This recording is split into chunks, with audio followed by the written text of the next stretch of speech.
जीवन। जीवन का दूसरा नाम है सामंजस्य। और वही सामंजस्य निभाते हुए मैं पहुंच गई हूं 6वें एपिसोड में। जी हाँ, सुकून की तलाश में है हर दिल के 6वें एपिसोड में मैं शिवांगी सिंह सिकरवार आप सभी का स्वागत करती हूं, अभिनंदन करती हूं। नमस्कार, प्रणाम, खमा गनीसा। पिछले 5 एपिसोड्स में मैंने बात की कविताओं पर, कुछ मेरी लिखी हुई, कुछ उनकी जो कि हिंदी और उर्दू के प्रिय रहे हैं। लेकिन आज मैं आप लोगों के बीच लेकर आई हूँ एक कहानी जिसका कि शीर्षक है जीवन एक महामारी है।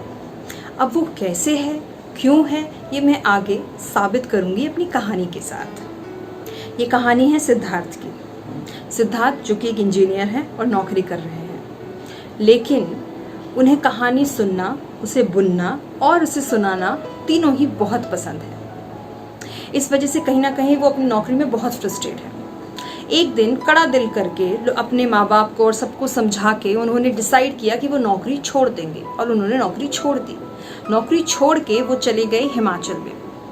वहाँ पे उनके एक दोस्त हुआ करते थे जिनका एक प्रॉपर्टी थी। इस प्रॉपर्टी को उन्होंने लीज पर ले लिया और वहाँ पे वो रहने लगे। और क्योंकि कमाई का कोई साधन नहीं है वहाँ पे, तो उन्होंने उस घर को क्या किया कि एक रेस्ट हाउस बना दिया, जिसमें कि आप पहाड़ों पे जो भी पर्यटक हैं वो जाएंगे और वहाँ पे रह सकते हैं। वहाँ पे रह के जब वो पर्यटक वहाँ पे रहते हैं तो उनसे जो भी उनको पैसा मिलता है वो पैसा वो इकट्ठा कर लेते हैं और उससे उनका जीवन यापन चल रहा है और उस प्रॉपर्टी की मेंटेनेंस हो रही है। तो अब उनका इस तरीके से लाइफ चल रही है। सिद्धार्थ फाइनली बहुत खुश हैं। इनफैक्ट जो सिद्धार्थ अपनी लाइफ में चाहते थे वो उनको सब मिल गया है। वो एक सुकून भरी ज़िंदगी चाहते थे, पहाड़ों में कहीं बसना चाहते थे और एक छोटा सा उनका जो घर है, जो कि रेस्ट हाउस है, उसमें पर्यटक आते हैं और बड़ी खुशी खुशी पर्यटक वहाँ से जाते हैं, क्योंकि पर्यटक उनसे एक चीज़ और सीख कर जाते हैं और वो ये है, क्योंकि मैंने पहले बताया कि सिद्धार्थ को कहानी सुनाना बहुत पसंद है। सिद्धार्थ का पैशन है, सिद्धार्थ कहानियाँ बहुत अच्छी सुनाते हैं। तो सिद्धार्थ अब क्या करते हैं कि शाम को एक जनरल एक सेशन होता है। सिद्धार्थ वो सेशन लेते हैं, उसमें गांव के लोग आते हैं। उसमें इनफैक्ट जो गांव के बच्चे हैं वो सिद्धार्थ को बहुत पसंद करते हैं और जो भी पर्यटक वहाँ पे रहते हैं वो भी उनको ज्वाइन कर लेते हैं। तो उसमें वो अच्छी अच्छी कहानियाँ सुनाते हैं, प्रेरणा भरी कहानी सुनाते हैं, जीवन से रिलेटेड ऐसी कहानियाँ सुनाते हैं कि जो कि हर कोई जीवन में अपने उससे रिलेट कर सकता है, जिससे कि लोगों के मन में, लोगों के दिल में सिद्धार्थ ने अपनी एक जगह बना ली है। अब अचानक एक समय आया। इस समय पे पूरी दुनिया को, पूरे देश को और सिद्धार्थ के गांव को, जहाँ पे कि सिद्धार्थ अभी रहते हैं, कोरोना ने जकड़ लिया। सिद्धार्थ ये देख रहे हैं कि लोग बहुत डरे हुए हैं और कुछ लोग बिल्कुल बेखौफ हैं, बिल्कुल नहीं डर रहे हैं।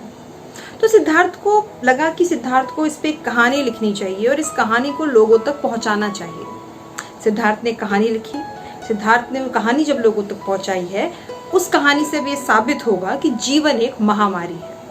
रखती हूँ आगे। सिद्धार्थ ने एक सेशन लिया, एक अपने फेसबुक पे जाके एक लाइव सेशन लिया। उसमें सिद्धार्थ ने कहानी रखी। अपने जितने भी गांव वाले लोग थे उन लोगों तक ये निमंत्रण भेजा फेसबुक के द्वारा कि मुझे सब सुनेंगे आज एक लाइव सेशन में नई कहानी के साथ। इनफैक्ट पूरी जितने भी उनके फ्रेंड लिस्ट में लोग थे, जितने भी लोग थे उनकी फेसबुक से जुड़े हुए, सब लोग अब सिद्धार्थ को सुन रहे हैं। सिद्धार्थ ने कहानी रखी कि जीवन एक महामारी है। उस कहानी में सिद्धार्थ ने ये वाली बात रखी कि महामारी क्या होती है।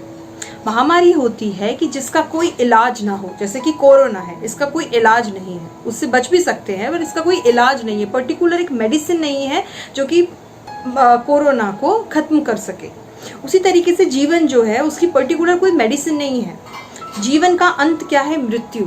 और मृत्यु और जीवन में सामंजस्य बना के रखना ही असली जीवन है। इसी प्रकार जो लोग डर रहे हैं, जो डर के बाहर नहीं निकल रहे हैं कोरोना से, ये भी गलत है। और जो बिल्कुल बेखौफ होके बाहर घूम रहे हैं, ये भी बिल्कुल गलत है। हमें सामंजस्य बना के रखना है। हमें डरना नहीं है, बेखौफ रहना है और हमें डरना भी है। तो ये जो कहानी जब सिद्धार्थ ने बुनी और ये कहानी जब लोगों तक रखी, तो लोगों को समझ में आया कि जो सिक्का है, सिक्के के दो पहलू, किस तरीके से सिक्के के दोनों पहलू एक साथ एक सिक्के को बनाते हैं। उसी तरीके से कोरोना से डरना और ना डरना ही कोरोना से असली जंग है हमारी। सिद्धार्थ की ये कहानी बहुत फेमस हुई। लोगों ने फिर से सिद्धार्थ से बहुत जिस तरीके से प्यार करते थे, लोगों के मन में सिद्धार्थ के लिए और इज्जत बढ़ी और उन्हें प्यार करने लगे। तो यही कहानी जो सिद्धार्थ ने रची है, वही कहानी सिद्धार्थ के माध्यम से मैं आप लोगों तक रख रही हूँ।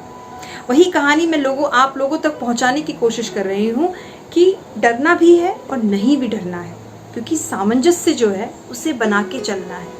सम्यक तरीके से हमें अपने जीवन में आगे बढ़ना है। ये थी आज की कहानी। जो लोग समझदार हैं उन्हें बखूबी समझ में आई है, और जो लोग समझदार नहीं हैं वो भी समझ सकते हैं। खैर, एक छोटा सा मजाक था। तो दोस्तों, ये था सुकून की तलाश में है हर दिल का 6वां एपिसोड, जिसमें कि मैंने एक प्रेरणादायी कहानी आप लोगों से साझा की है। अब मैं ये चाहूँगी कि ये प्रेरणादायी कहानी आप लोग भी आगे साझा करें, ताकि ये कहानी मैक्सिमम लोगों तक पहुँचे। अब आप ये काम कैसे कर सकते हैं? आप कर सकते हैं मेरे YouTube चैनल, यानी कि शिवांगी सिंह सिकरवार से के नाम से जो मेरा YouTube चैनल है, आप वहाँ पे जाके उसको सब्सक्राइब करिए, लाइक करिए, इस कहानी को कमेंट करिए और इस कहानी को शेयर करिए। आप मेरे फेसबुक पेज और मेरे इंस्टाग्राम पेज, जो कि शिवांगी सिंह सिकरवार के नाम से है, वहाँ पे भी इस कहानी को सुन सकते हैं और शेयर कर सकते हैं, फॉलो कर सकते हैं मुझे। इसके साथ जो मुझसे जुड़े हुए हैं और आप लोगों से जुड़े हुए हैं, रेडॉन एंटरटेनमेंट प्रोडक्शन हाउस, उनके भी फेसबुक पेज और इंस्टाग्राम पेज पे आप ये कहानी सुन सकते हैं और बहुत सारी कहानी सुन सकते हैं स्टोरी बॉक्स में जाके। आपको उनको भी फॉलो करना है, लाइक करना है और इस कहानी को शेयर करना है। इनफैक्ट इसी के साथ YouTube चैनल पर भी रेडॉन एंटरटेनमेंट ने ये कहानी और बहुत सारी कहानियों को अपलोड किया है, सिर्फ और सिर्फ आपके लिए। तो आप चैनल को सब्सक्राइब करें, आप वहाँ पे जाके उसे लाइक करें, कमेंट करें और मेरी ये कहानी और बहुत सारी ढेरों मेरी कहानियाँ, मेरी कविताएं आप लोगों से मैक्सिमम लोगों से शेयर करें। ठीक है दोस्तों, आगे मिलती हूँ मैं कुछ कहानी और कविता लेके एक नए एपिसोड के साथ में बहुत जल्द आप लोगों के बीच में। तब तक के लिए खुश रहें, जीवन में सामंजस्य बना के रखें, स्वस्थ रहें और सुरक्षित रहें। धन्यवाद।